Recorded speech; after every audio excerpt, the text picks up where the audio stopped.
Assalamualaikum warahmatullahi wabarakatuh. Waalaikumsalam.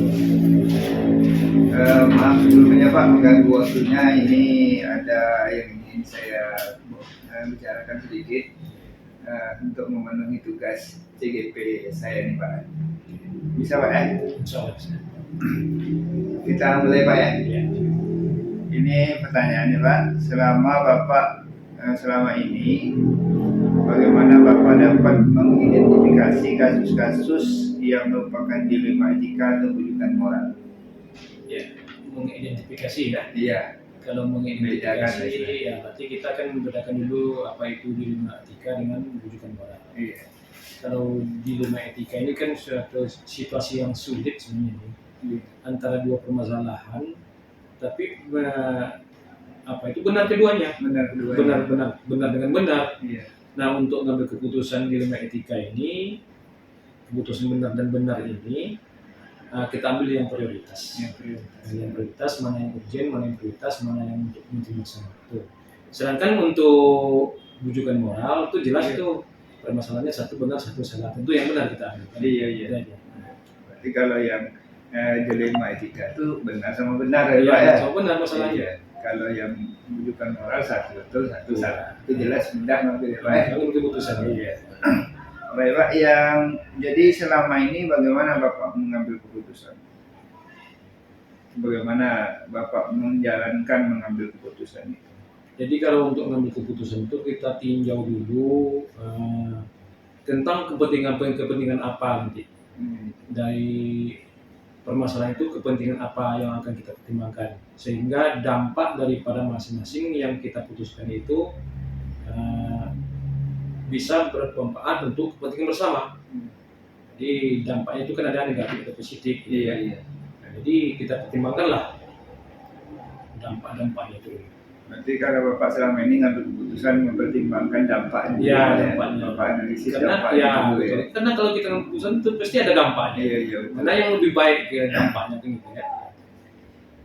Selanjutnya Pak, langkah-langkah yang Bapak lakukan biasanya urutannya seperti apa misalnya yang Bapak lakukan? Yang pertama, langkah-langkah kalau kita mau mengambil keputusan ini urutannya kita pikirkan dulu dampak itu tadi, dampak positif dan negatif. Sama dampaknya Pak? Ya, dampak juga.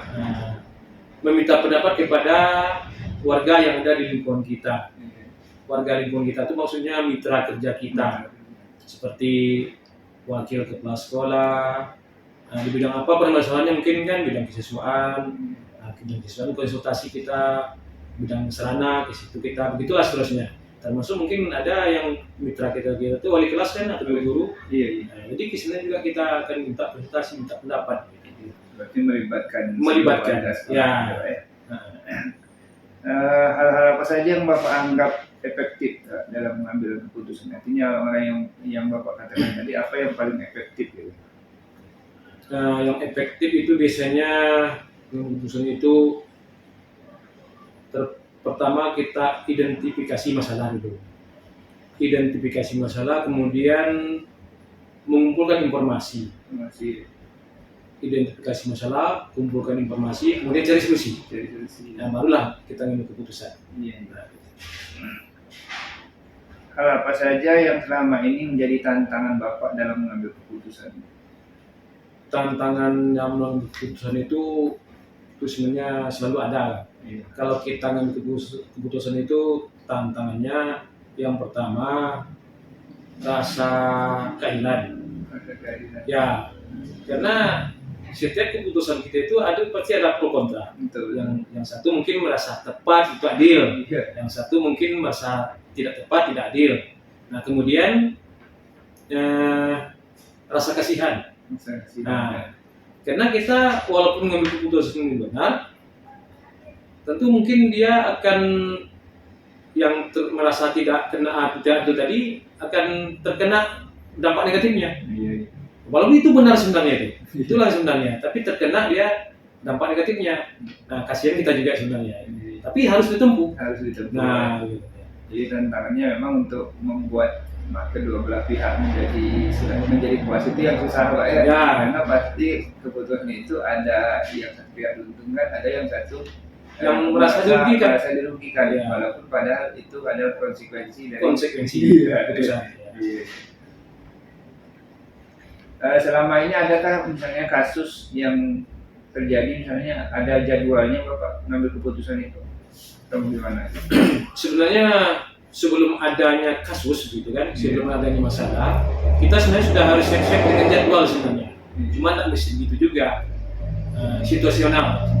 Jika ada permasalahan-permasalahan, kalau bisa kita langsung eksekusi, langsung cek solusi. Gitu. Iya. Tapi kalau kayaknya alot permasalahan itu bisa diselesaikan, mungkin kita jadwalkan. Iya. Nah, kita perlu konsultasi dulu dengan mitra kerja kita tadi, perlu musyawarah, perlu minta pendapat, sehingga nanti bisa didapatkan hasil keputusan bersama yang mungkin sama menguntungkan bersama. Menguntungkan, istilahnya win-win solution. Ya gitu. Jadi tidak ada jadwal tertentu, Tak ada jadwal tertentu tergantung sebenarnya. permasalahannya, Pak, ya. Tergantung permasalahannya, Iya. tergantung kondisi situasinya. Kalau tentu melibatkan orang tua, tentu tak bisa ngambil hasil. Nah gitu, Iya. itu kita harus berburu orang tua kita Iya. untuk melibatkannya gitu kan. Iya. Kemudian kalau bisa permasalahan itu kalau secepatnya kita langsung cari solusi gitu. Untuk yang kondisi seperti itu. Iya. Selama ini adakah seseorang Pak yang membantu Bapak, yang Bapak anggap yang mempermudah Bapak? Nah, biasanya saya selalu ada yang membantu. Nah, yang pertama yang membantu itu mitra kerja kita, wakil-wakil kepala sekolah, nah, kemudian guru-guru, wali kelas, nah, termasuklah orang tua murid atau komite. Kalau bisa perlu kan warga sekolah secara umum gitu. Itu selalu membantu ya. Nah, karena kita tak bisa ngambil keputusan sendiri, walaupun kita ngambil keputusan sendiri itu mungkin banyak salahnya daripada benarnya gitu. Iya. Kolaboratif Pak, ya. Kolaboratif. Dari semua hal yang telah Bapak sampaikan tadi, dalam Bapak mengambil keputusan, apa yang dapat Bapak ambil hikmahnya, Bapak petik hikmahnya dari pengalaman Bapak selama ini mengambil keputusan? Yang pertama hikmahnya, kita selalu mempelajari sesuatu masalah itu dengan cara mengidentifikasi, mengumpulkan informasi, mencari solusi, kemudian dapatlah keputusan bersama yang saling menguntungkan. Nah kemudian dalam pengalaman saya itu saya selalu melibatkan warga sekolah lah, kita di sekolah kan. Iya. Nah, sehingga mungkin paling tidak lah terpuaskan semua pihak. Iya. Jadi keputusan itu selalu melibatkan Selalu melibatkan sekolah ya, untuk kedepannya saling sama berefleksi Pak ya. Ya. Iya. Karena pasti semua tidak sempurna. Tak sempurna, tak terpuaskan orang lagi kita kan. Iya. Itu tadi Pak, baca kita mungkin cukup Pak pertanyaannya. Saya ucapkan terima kasih Pak ya. Iya. Maaf Pak, ganggu waktunya. Ya. Assalamualaikum Pak. Terima kasih Pak lagi. Assalamualaikum warahmatullahi wabarakatuh. Waalaikumsalam warahmatullahi wabarakatuh. Maaf Pak, ini saya mengganggu dikit waktunya sebentar Pak ya. Ini wawancara ini maksudnya untuk memenuhi tugas TGP yang lagi saya laksanakan. Saya mohon izin Pak untuk melakukan melayangkan beberapa pertanyaan. Boleh Pak ya? Boleh, silakan. Ini sekitar ada 8 pertanyaan nih Pak ya. Nah, pertanyaan pertama Pak, selama ini bagaimana Bapak mengidentifikasi kasus-kasus yang merupakan dilema etika atau bukan moral gitu? Baik, terima kasih. Selama ini dalam menyelesaikan kasus-kasus seperti dilema etika, kami selalu bekerjasama dengan pembina OSIS, kemudian wali kelas. Pertama kita identifikasi dulu permasalahan yang muncul. Kemudian setelah kita identifikasi, kita catat dulu permasalahan yang ada. Kemudian sudah jelas dulu permasalahan, maka akan kita selesaikan dengan langkah musyawarah. Kalau itu harus melibatkan orang tua, maka kita akan panggil orang tua. Tapi kalau hal itu hanya bisa kita selesaikan secara intern antara kedua permasalahan atau kedua belah pihak, maka kita selesaikan secara intern dengan siswanya. Makasih Pak. Ini ada lagi nih Pak.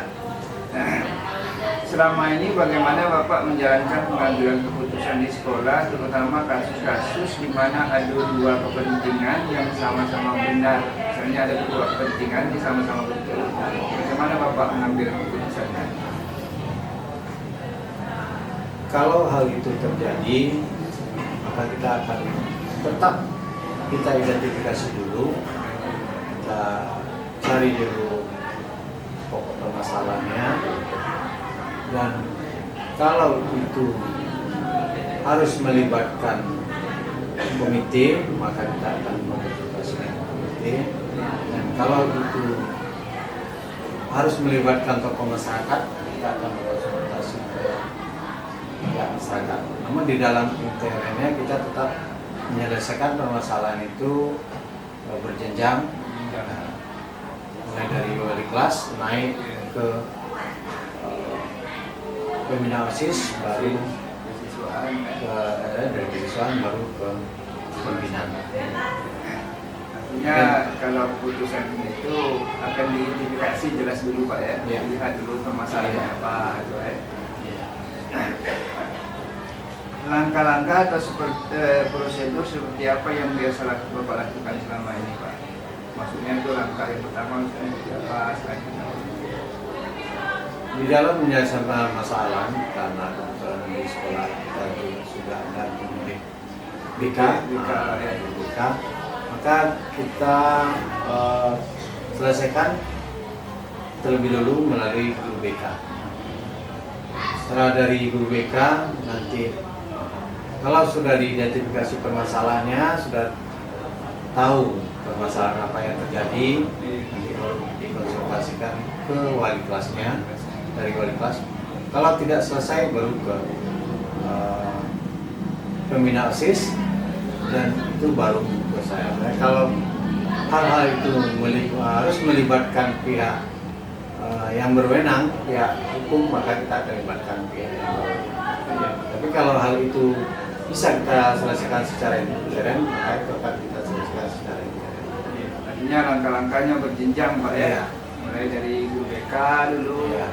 lalu ke pembina OSIS, wali kelas, kalau bisa selesai di lingkungan dalam, selesaikan di intern Pak ya. Intern, ya. Kalau memang harus melibatkan pihak luar, ya terpaksa melibatkan pihak luar gitu ya. Hal-hal apa saja yang selama ini Bapak anggap efektif Pak, dalam pengambilan keputusan? Artinya yang paling tepat, yang paling istilahnya yang paling efektif. Ya, yang paling efektif dalam rangka untuk menekan permasalahan yang muncul. Iya, Itu ya sistemnya ya memang sistem kerjasama. sama. Artinya ada kolaborasi antara guru BK, guru piket, kemudian wali kelas, kemudian juga kesiswaan, kemudian juga nanti kalau dia akan menyangkut dengan kurikulum, maka kita dibuatkan kurikulum. Jadi yang paling efektif itu kolaborasi Pak Ya, kolaborasi, ya. atau kerjasama, Ya, kerjasama. masing-masing apa bagian ya. Hal-hal apa saja Pak yang menjadi tantangannya? Kalau tadi kan yang itu yang efektif kan, yang kalau tantangannya apa nih Pak dalam mengambil keputusan? Ada misalnya masalah gitu, tantangannya. Ya, tantangan kadang tentu yang muncul kadang juga dari masyarakat, kadang mereka tidak bisa terima, kadang mungkin tantangannya waktu,